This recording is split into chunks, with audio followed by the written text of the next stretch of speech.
First we take normal function, how we declare normal function. This is how it looks like, and also see arrow function and how it looks like. Alright, let's take normal function first. This is the declaration and it's calling. Now let's see what happens if we pass the parameter and how it works. This is one of the best demonstration how function receives the argument and use it inside the body. Let's see what is the output. That's awesome, isn't it? Let's see another way of using the same function. So this is how we can pass the function to the variable. Now come back to the arrow function and how to make a normal function arrow function.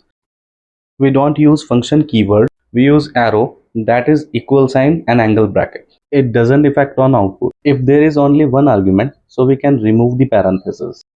So that's it for arrow function. Yes, this is basic level. We will see a deep level in a coming session. Thank you so much. Bye bye. Stay tuned.